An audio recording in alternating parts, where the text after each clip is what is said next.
What's up, YouTube? It's Ask the Young One with CreateHigherVibrations.com. Take these off because I hate the glare. Today I wanted to do a video and talk about something that is actually pretty empowering, and it's something that when we go through certain things in life, we will find ourselves actually to be quite humbled by the experiences, especially if you go through a toxic relationship. It is extremely quite humbling, and when you get humbled in this way, a lot of people tend to look at things as it's a weakness, or you are flawed because you have become humbled, and it's actually quite the opposite. So I wanted to touch a little bit on what that's like and some of the things that I've actually learned throughout my experiences over the last 5 years. And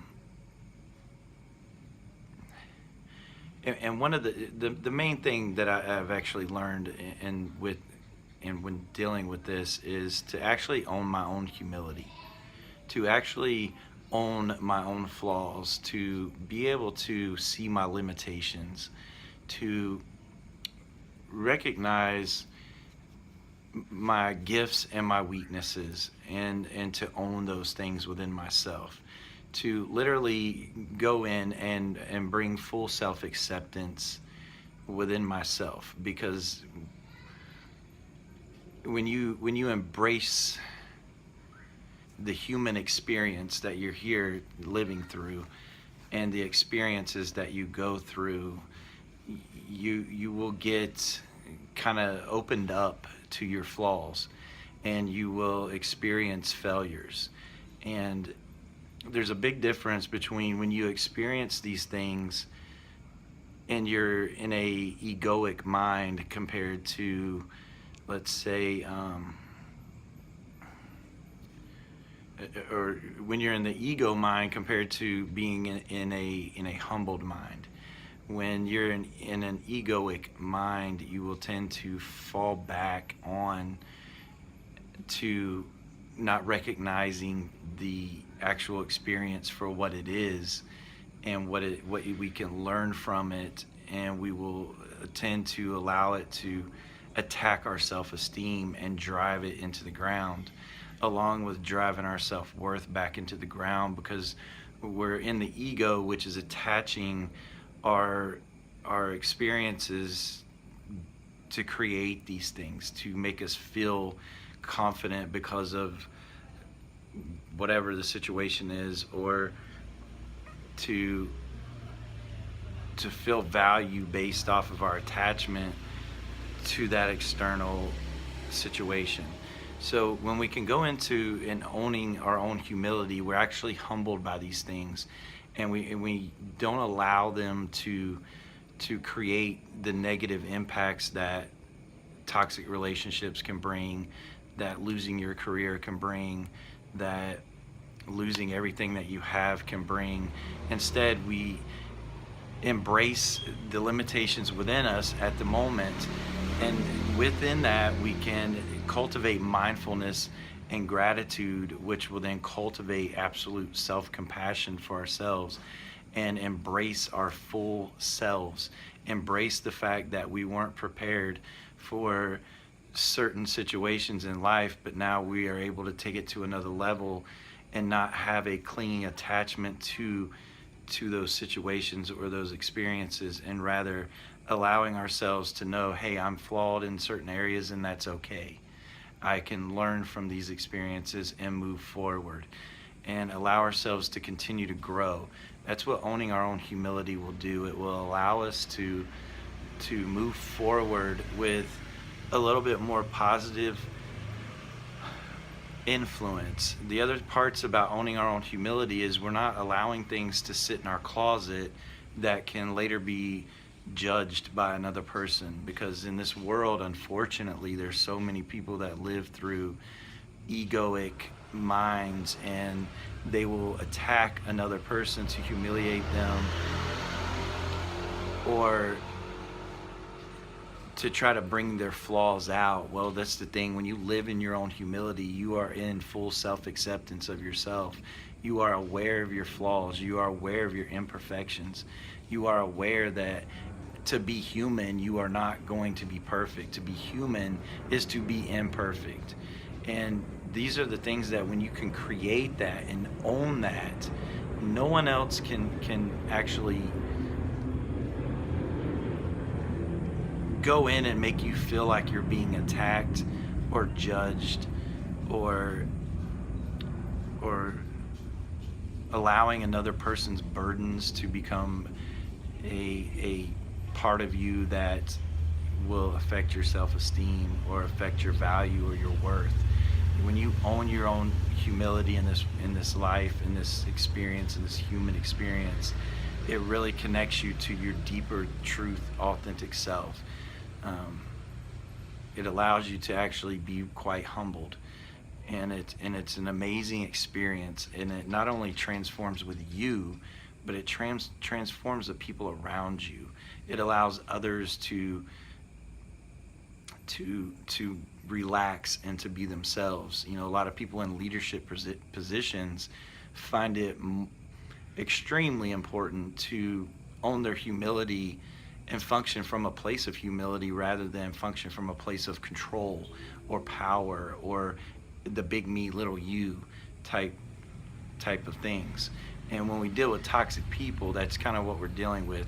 They're attacking our own humility, but if we're not aware of it, then we will allow it to really take its toll, or it can really put a lot of damage onto us. And then we have to really go deeper into our transformation when we try really hard to heal from these things and pull ourselves out of it.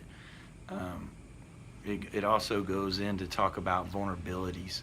I know in this community, I see a lot of times, you know, people talk about how narcissists and toxic people attack your vulnerabilities, and to be careful and to hide yourself. And you can't do that. That's the absolute opposite of what you need to do. You have to own your own vulnerabilities, and living in your humility allows you to recognize through mindfulness your vulnerabilities, and it allows you to function from your true authentic state. And what people don't understand is when someone can function from a true authentic state, they will attract other people that function from a true authentic state. They will attract a different tribe. They will no longer align and resonate with people that can't live in their humility. They will no longer align with people that can't be completely vulnerable because of understanding your true inner vulnerabilities. So it's something that I see a lot of, and it's sad to watch, because it really when we do these things, here's where we need to be, and instead when we start suppressing our vulnerabilities and building walls around everything in the world, we take ourselves from here and we start functioning like over here. So it creates separation within ourselves.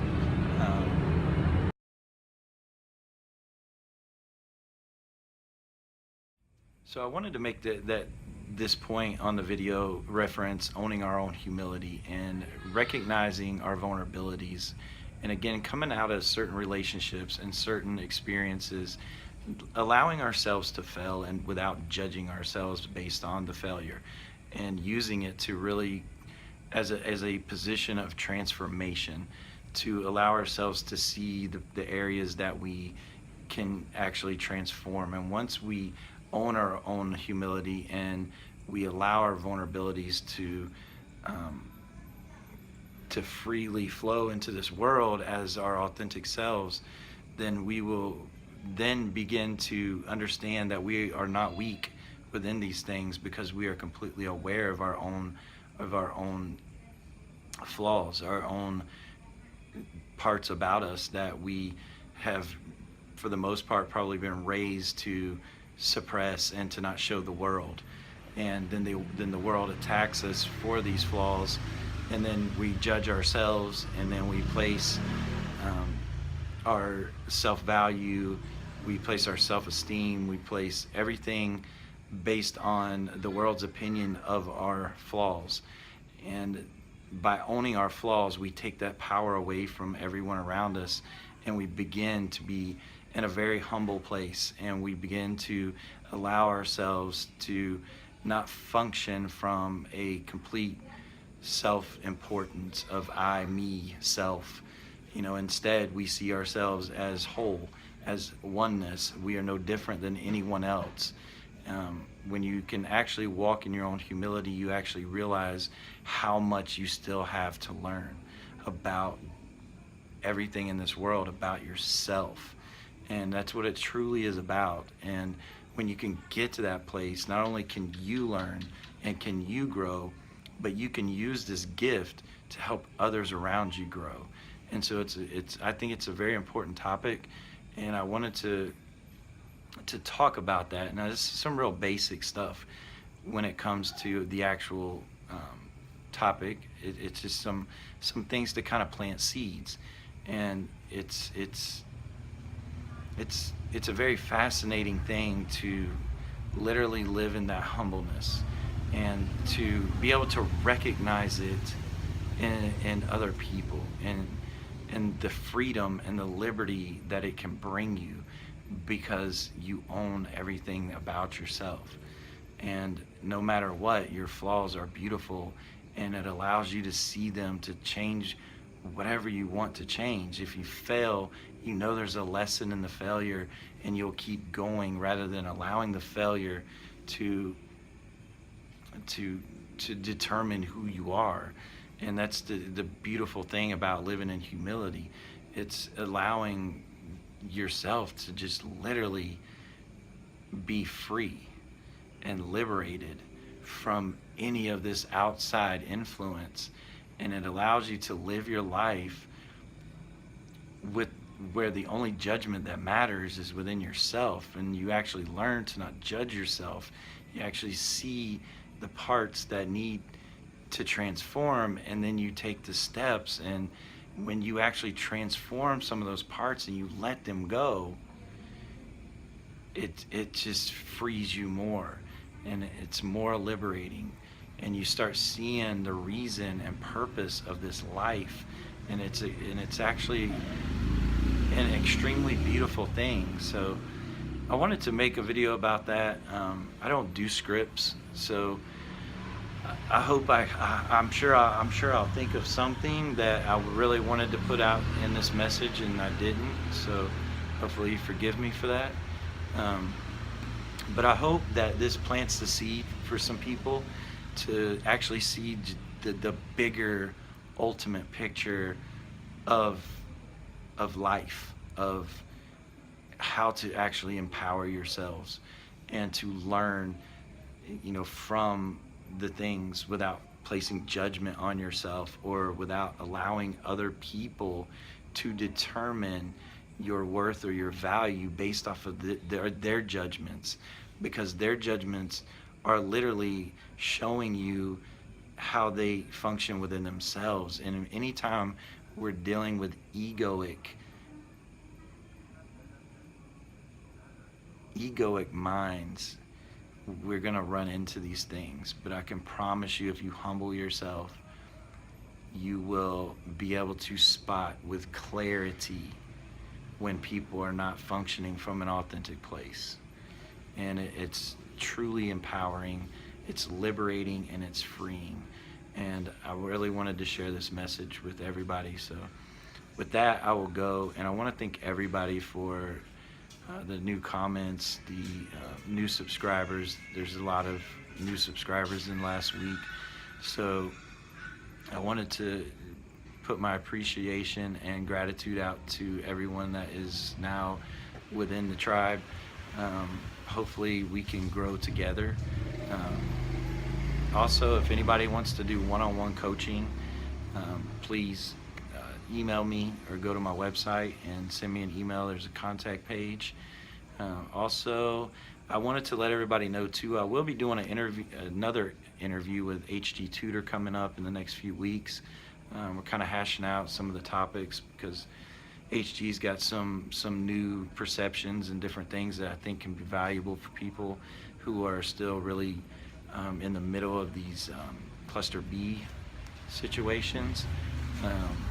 So stay tuned for that. Also, something else that I'm really trying to work on is the some inner child workshops, and being able to put together some things to help people really focus on this inner child and regaining self-love and embracing their humanness, to accept their vulnerabilities, to see their vulnerabilities, and to free themselves to be themselves.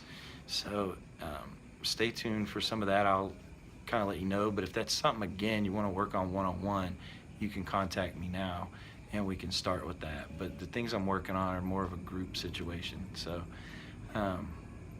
with that, I truly hope this message helps and resonates with somebody. If it does, please like and subscribe and share it. Thank you so much. Have a great weekend. Namaste.